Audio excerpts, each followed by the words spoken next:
Hi అందరికీ ఎలా ఉన్నారు? అందరూ బాగున్నారా? మేము కూడా బాగున్నాము. Welcome back to my channel. ఎవరైనా కొత్తగా నా ఛానల్ని చూస్తున్నట్లయితే ఛానల్ని తప్పకుండా సబ్స్క్రైబ్ చేసుకోండి. ఈరోజు మనం బేలూరు చెన్నకేశ్వర ఆలయాన్ని దగ్గరికి అయితే వచ్చేసాము. మీరైతే వీడియోని స్కిప్ చేయకుండా లాస్ట్ వరకు అయితే చూడండి. వీడియో మీకు తప్పకుండా నచ్చుతుంది. 1900 సంవత్సరాల పూర్వం 103 ఏళ్ళైతే కష్టపడి నిర్మించిన ఈ అద్భుతమైన శిల్పాలనైతే మనం చూసి తీరాల్సిందే. ఇప్పుడైతే మీరు చూస్తున్నది గుడి గోపురం అన్నమాట. ఎంత అద్భుతంగా ఉందో చూడండి ఒకసారి.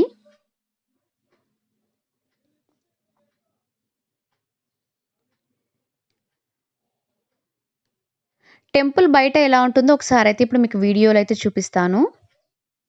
టెంపుల్ బయట అయితే ఇలా ఉంటుంది. పూజ సామాగ్రి ఏదైనా కావాలన్నా మనకి ఇక్కడ అయితే దొరుకుతుందన్నమాట.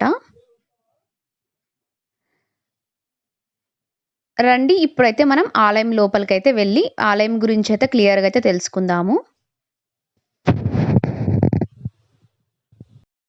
బేలూరు బెంగుళూరు నుంచి 225 కిలోమీటర్ డిస్టెన్స్‌లో అయితే ఉంటుంది.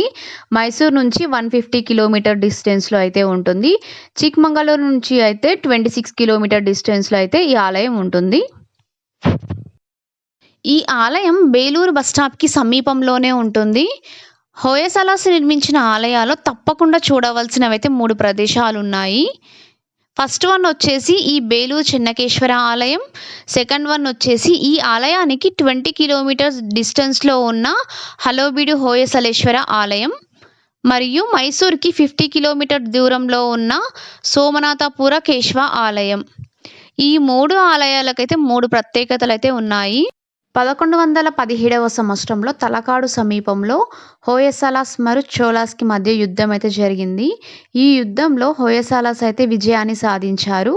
దీనికి గుర్తుగా బేలూరులో విజయనారాయణ ఆలయాన్ని అయితే నిర్మించారు. ఇక్కడి ప్రజలు చెన్నకేశవ అని పిలుచుకోవడంతో ఈ పేరే స్థిరపడిపోయింది. ఈ ఆలయం ఎంట్రన్స్‌లో ఇలా చిన్న ఆలయ మోడల్స్ అయితే ఉన్నాయి.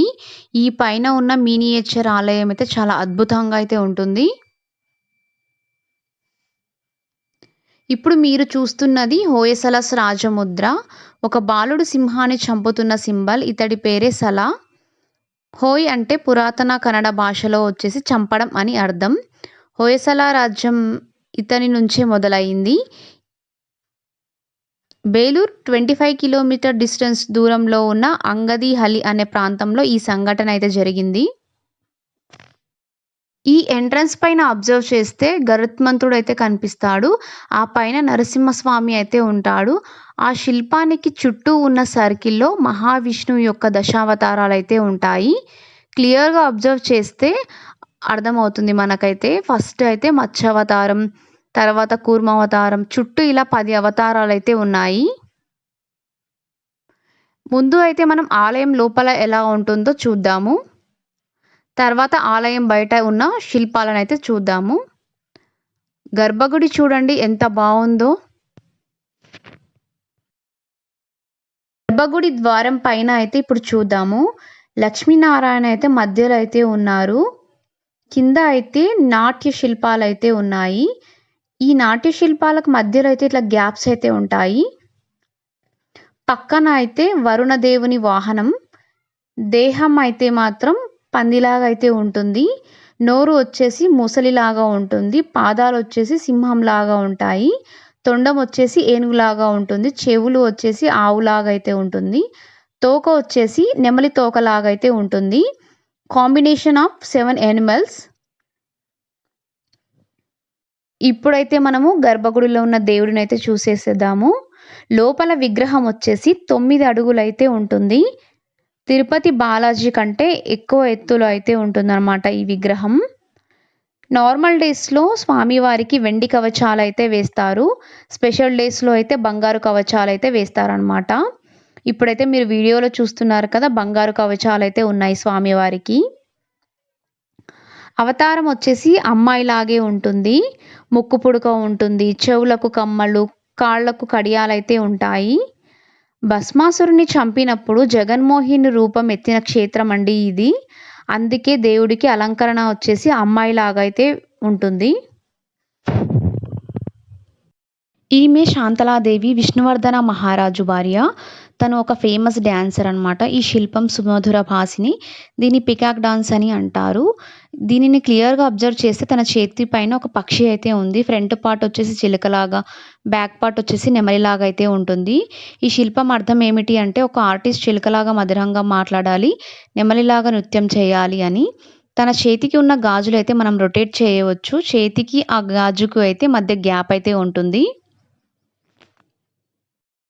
ఈ శిల్పం వచ్చేసి కేశశృంగార. ఈ ఆలయం ఇలాంటి శిలాపాలికలకైతే చాలా ఫేమస్. ఈ శిల్పం వచ్చేసి గాంధర్వ కన్య. ఈ ఆలయంలోని హైలైట్స్‌లో ఈ సీలింగ్ కూడా ఒకటి. ఈ సీలింగ్ డిజైన్‌ని భువనేశ్వరి డిజైన్ అని అంటారు. ఇలాంటివి మొత్తం 3 ఆలయాల్లో మాత్రమే ఉన్నాయి. మొదటి ఆలయం వచ్చేసి ఈ ఆలయం. రెండవది వచ్చేసి సోమనాథపుర కేశవ ఆలయం. మూడవది రాజస్థాన్‌లో ఉన్న దిల్బరా జైన్ టెంపుల్. దీనిని కూడా ఇంటర్లాకింగ్ టెక్నాలజీలోనే సెట్ చేశారు. ఈ సెంటర్‌లో ఉన్న పిల్లర్‌ని చూస్తే నరసింహస్వామి అయితే కనిపిస్తారు. ఈ పిల్లర్‌ని పూర్తిగా శివలింగం ఆకారంలో అయితే ఉంటుంది. ఇప్పుడైతే మనం ఈ ఆలయంలో ఉన్న స్తంభాలనైతే చూద్దాము. ఈ ఆలయం లోపలికి రాగానే ఈ స్తంభాలను చూసి ఎటువంటి మిషన్ టెక్నాలజీ లేని రోజుల్లో వీటిని ఇలా చెక్కారని చూసి ఆశ్చర్యపోయాను. ఒక్కొక్క స్తంభానికి ఒక్కొక్క బ్యూటిఫుల్ డిజైన్ అయితే ఉంది. ఆలయం లోపల మొత్తం 48 పిల్లర్స్ అయితే ఉన్నాయి. అన్నీ కూడా డిఫరెంట్ పిల్లర్స్. ఈ పిల్లర్స్‌ని అబ్జర్వ్ చేస్తే కార్ టైర్ లాగా అయితే ఉంటుంది. ఒక్కొక్క పిల్లర్‌కి ఒక్కొక్క లాగా అయితే ఉంటుందన్నమాట.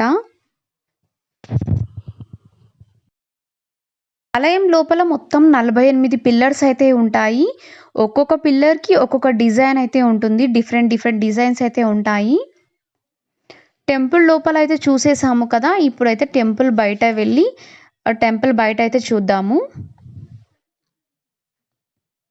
ఇప్పుడైతే టెంపుల్ యొక్క హిస్టరీ అయితే తెలుసుకుందాము. 1117వ సంవత్సరంలో తలకాడు సమీపంలో హోయసలాస్ మరియు చోళాస్‌కి మధ్య యుద్ధం అయితే జరిగింది. ఈ యుద్ధంలో హోయసలాస్ అయితే విజయాన్ని సాధించారు. దీనికి గుర్తుగా బేలూరులో విజయనారాయణ ఆలయాన్ని అయితే నిర్మించారు. ఇక్కడి ప్రజలు చెన్నకేశవ అని పిలుచుకోవడంతో ఈ పేరే స్థిరపడిపోయింది. ఆర్కియాలజికల్ డిపార్ట్మెంట్ ప్రకారం ఈ ఆలయం నిర్మాణం జరిగి సుమారు 900 సంవత్సరాలైతే అయ్యింది. 1117వ సంవత్సరంలో నిర్మాణం మొదలుపెట్టి 1220లో అయితే పూర్తి చేశారు. ఈ ఆలయం నిర్మాణం పూర్తి చేయడానికి 103 ఏళ్లైతే పట్టింది.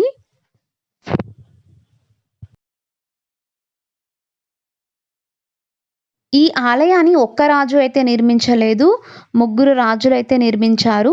విష్ణువర్ధన మహారాజు మొదలుపెడితే తన కొడుకు అయిన నరసింహ బల్లాల నిర్మాణం కొనసాగిస్తే తన మనమడు వీరబల్లాల ఆలయాన్ని అయితే పూర్తి చేశాడు. ఈ ఆలయాన్ని సోప్ స్టోన్‌తో అయితే నిర్మించారు.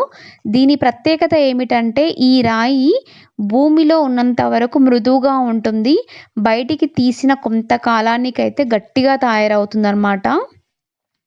ఈ రాయికి ఉన్న ప్రత్యేకత వల్లే ఇంత అద్భుతమైన శిల్పాలనైతే చెక్కగలిగారు. అప్పటివారు దానిని గుర్తించి వినియోగించడం అనేది చాలా గొప్ప విషయం అని అయితే చెప్పుకోవచ్చు.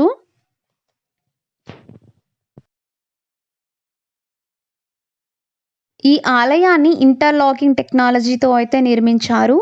ఈ బ్లాక్‌ని ఒకదానితో ఒకటి అయితే ఇంటర్లాక్ చేసి వాటినైతే లాక్ చేస్తారు. దీన్ని నిర్మించడానికి ఎటువంటి బాండింగ్ మెటీరియల్ అయితే యూజ్ చేయలేదు.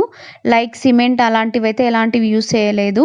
ఈ ఆలయానికి ప్రతి 10 సంవత్సరాలకు ఒకసారి అయితే కెమికల్ ట్రీట్మెంట్ అయితే చేస్తారు. వర్షానికి, గాలికి, ఎండకు శిల్పాలైతే డ్యామేజ్ అవ్వకుండా ఉండడానికైతే యూజ్ చేస్తారనమాట. ఆర్కియాలజికల్ డిపార్ట్మెంట్ ప్రకారం ఈ ఆలయం మొత్తం మీద 10,000కు పైగా అయితే శిల్పాలైతే ఉన్నాయి. వీటన్నిటిని మనం డీటెయిల్‌గా చూడాలి అంటే ఒక రోజైతే సరిపోదు.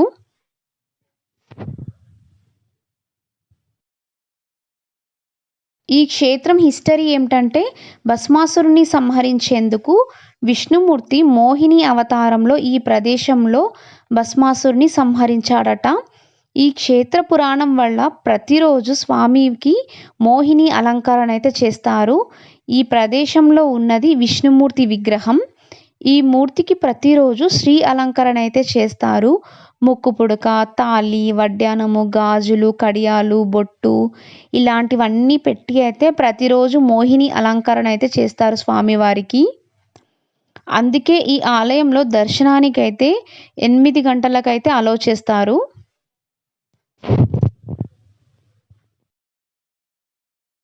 ఈ శిల్పంలో వచ్చేసి అమ్మాయి అయితే ధనస్సు అయితే పట్టుకొని ఉంది. బాణం అయితే లేదు. ఓన్లీ ధనస్సు అయితే పట్టుకునింది. ఇప్పుడైతే మీకు ఇయర్ రింగ్స్ అయితే చూపిస్తున్నాను. ఈ శిల్పం వచ్చేసి వికట నర్తక శిల్పం. అంటే జోకర్ అని అర్థం. మీసాలు అబ్జర్వ్ చేయండి, పైకైతే ఉన్నాయి. ఓల్డ్ సినిమాలో కమెడియన్స్‌కి ఉంటాయి కదా, అలా అయితే ఉన్నాయి. ఇప్పటి వరకు మనం చూసింది అప్పటి కాలం నాటి జీవన విధానం. ఇక నుండి మనం చూసేది ఆధ్యాత్మిక శిల్పాలన్నమాట. ఎందుకంటే గర్భగుడి వెనకాల పవిత్రమైన ప్రదేశం కాబట్టి ఇక్కడ నుంచి అయితే అన్ని దేవుడి విగ్రహాలైతే ఉంటాయి. ఇప్పుడు మీరు వీడియోలో చూస్తున్నది దశకంఠ రావణ కైలాస పర్వతాన్ని ఎత్తుకొని వెళ్తున్నది. మధ్యలో శివ పార్వతి నంది అయితే ఉన్నారు.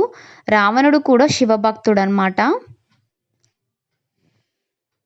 ఇక్కడైతే చాలా శిల్పాలైతే ఉన్నాయి. శివ పార్వతి, లక్ష్మీనారాయణ ఇలా చాలా శిల్పాలైతే ఉన్నాయన్నమాట. ఇప్పుడు మీరు చూస్తున్న శిల్పాలన్నీ కింది వరుసలో ఉన్నాయన్నీ విష్ణుమూర్తివే. ఇక్కడైతే మీరు గమనించండి, ఇప్పుడు మనం వినియోగించే నట్సు, బోల్టు లాగా అయితే కనిపిస్తున్నాయి. ఇప్పుడు మీరు వీడియోలో చూస్తున్నారు కదా, ఇక్కడైతే 2 రాళ్ళైతే ఉన్నాయి. ఆ 2 రాళ్ళు వేరు వేరు అన్నమాట. ఒకదానిపైన ఒకటైతే అతికిచ్చారట.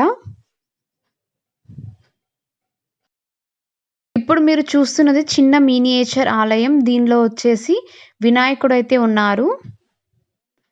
ఈ శిల్పం వచ్చేసి నరసింహస్వామి శిల్పం. చాలా అద్భుతంగా అయితే ఉంది. ఇప్పుడు మీరు చూస్తున్న శిల్పం చతుర్ముఖ బ్రహ్మ. పైన అయితే ఒక చైన్ లాగా అయితే ఉంది కదా, దానికి చివరన అయితే ఒక గంట ఉంటుంది. దీన్ని చూస్తే ఒరిజినల్‌గా ఐరన్ చైన్ లానే ఉంటుంది. క్లియర్‌గా అబ్జర్వ్ చేస్తే కానీ అర్థం అవ్వదు ఇది రాతితో చెక్కారని. ఈ శిల్పంలో వచ్చేసి చేతిలో కపాలం అయితే పట్టుకొని ఉంది. శిల్పాలన్నీ చూసేసాం కదా, మనకు టెంపుల్ దగ్గర కోనేరు కూడా ఉంటుంది. ఇప్పుడైతే మీకు వీడియోలో కోనేరు కూడా చూపిస్తాను. మీరైతే వీడియోనైతే తప్పకుండా లైక్ చేయండి. ఇంకా ఛానల్‌ని ఎవరైనా సబ్స్క్రైబ్ చేసుకోకపోతే ప్లీజ్ ఛానల్ అయితే తప్పకుండా సబ్స్క్రైబ్ చేసుకోండి. ఇప్పుడైతే మీరు చూస్తున్నారు కదా, ఇదే అండి కోనేరు. టెంపుల్ దగ్గర ఈ కోనేరు కూడా ఉంటుంది. టెంపుల్ అంతా ఎలా ఉందో ఒకసారి అయితే ఇప్పుడు వీడియోలో అయితే చూసేద్దాము.